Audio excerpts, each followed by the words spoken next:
performed and everything that night. We went back to LA after that weekend, and immediately after going back to LA that Monday, I was assigned to Tupac. From that moment on, it was Pac and I. You know, everywhere he went, I was with him, and we were rolling. Rule number one. In there! Hell yeah. Thug life niggas come on. Crazy. What up? I need my mind on my money, money on my mind. Finger on the trigger, nigga, hand on my nine. Smoking blunts and skunk, making holes and pumps, and only underground funk bumping out of my trunk. Live the life of a hustler, high till I die. Meet the bitches, get the riches. Mix me with lies, picture me living out my life as a buster. I'd rather pop up a shot from my Glock and blast motherfuckers. I live thug life, baby. I'm hopeless, choking on window, trying to keep my focus. Don't let that bullshit. Frank took it upon himself to make sure Tupac kept the appointments of his busy schedule at death row. Knowing they were his last days, movies, videos, the studio, those were the main three things that he was focused on, and he was doing it.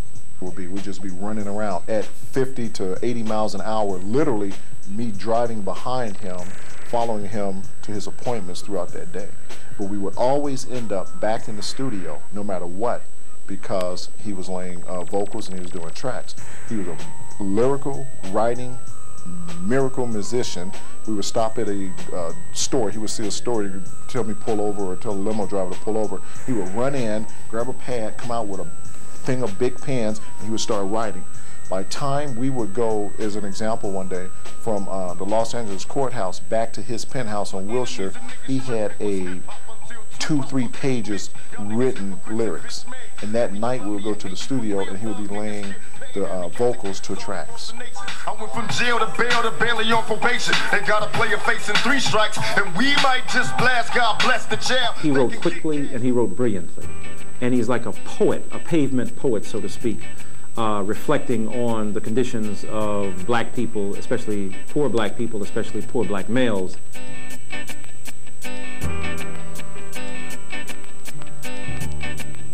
What is most important about Tupac is the heart he had. He's like the hip-hop Allen Iverson, so to speak. His heart is huge. His heart is vulnerable. His heart is exposed, and it bled through every lyric that he could imagine. I could not be here breathing and be comfortable if I was really as bad as they was making it. You know, nobody could be around me. So for me to be this calm, I must have some kind of inner peace. And my inner peace is knowing that once everybody take the time to really see what type of person I am, you'd be surprised. There was a situation that came about with my niece, and she's a paraplegic.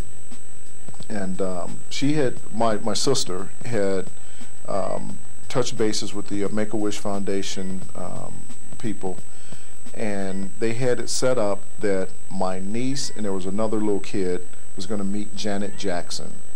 And originally they were going to meet her in LA. Then she changed it from LA to New York. The kid lived in New York, and my family's from Chicago. So my family called me, my sister, and she said, hey, this ain't going right. Janet Jackson now is not going to go to LA. She's going to go to New York because she's got some other engagement or something like that, I'm assuming, in New York. And she decided to go to New York, and the kid that already lived in New York was going to have the opportunity to still meet Janet Jackson. But the twist to that was, with artists and with the celebrities, when they meet with these kids from the Make-A-Wish Foundation, it's up to them how long that they want to spend with that child. So in this particular situation, my sister explained to me that it wasn't going to be for a very long time because she had a busy schedule.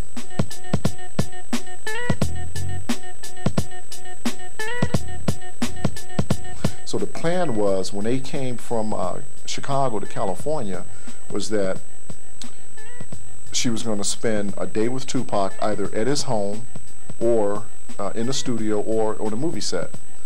Well, that was 3 times more than what she was going to get with Janet Jackson on more of a personal level, you know, with Tupac, me being his bodyguard, and that being my family. Not only was he doing it for them as my family, because we had a different type of bonding friendship and relationship with one another. dick. Thicker than most of these tricks. I got my mind on making money, but you stuck on these fake bitches. I stay blunted and never fronted, and I doubt if I do. Cause if I did, then I get beat up by my fucking crew. A real nigga since you figure that you ready to box. You catching knots from my nigga Freddie Fox. You really don't want none for block. That I be strapped with a drop and throw things like I'm on the block. I hit this motherfucking gin and I'll be all in. Hell yeah, young nigga straight ballin'. And everybody wants to see it from a G weighing 165. And I'm high till I fucking die. Thug life in this motherfucker catching wreck. Big stretch hit me off when I hit the set. But now I'm cool cause I'm tipsy and I feel it. Nigga trying to see if I'm a killer. Come on. I'm in the thug life, baby. I'm hopeless to play. I'm due to the game. Don't let that bullshit worry me. Till they bury me. I'm due to the game. And trigger my clock and blast motherfuckers. I'm in the thug life, baby. I'm hopeless to play. I'm due to the game. Don't let that bullshit worry me. Till they bury me. I rock a pop on the shot my clock and blast motherfuckers. Frankie, you call me when she tells you to call me Frankie. Why? What's that? Frankie goes to Hollywood. Hey, yo, Frankie. Frankie! Yo, Frankie! How do you record this fool? What? Y'all call him Frankie? Nah, we gonna call him Frankie. Only our family call us that. Call me that shit forever now. What y'all call him? Frankie. Now we call him Frankie. Yo, Frankie, we got him, y'all. Frankie Knuckles. Frankie Knuckles up in this No, motherfucker. brother. Frankie Knuckles. No, what I was wrong. What y'all call him? For real, straight up. For real. Frank. Oh. But now the E sound real extra, because you know Frank a little extra sexy and you know too sexy for some sleeves.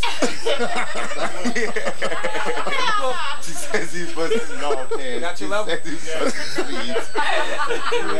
Rain down this hair. My name is so Frankie. Just the hair. Rain down this level.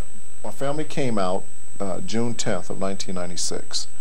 That day, June 10th, Tupac was going to be in the studio. We were more than likely done on the set of Gridlock that day.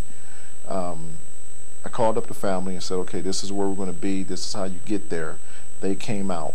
When they came out, Tupac greeted them with arms open, you know, and came into the studio, went back into his recording session, and he did something for my family, for my niece, that no one would have been able to get out of him at that point in time in his life, because he was working on movies, he was working on videos, and he was in the studio. He had a full schedule, more than Yeah, nigga, you school them young busters on how it is to be a real motherfucking G.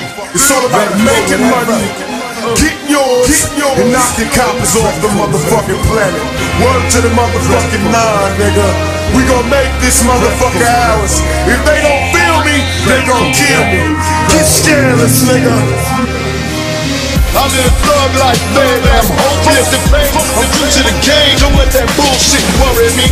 Till they bury me. I'm due to the game. On the trigger, my clock and blast motherfuckers. I'm in a thug life, baby. I'm hopeless to fame. I'm due to the game. Don't let that bullshit worry me. Till they bury me. I rock a pop on the shot. On my clock and blast motherfuckers.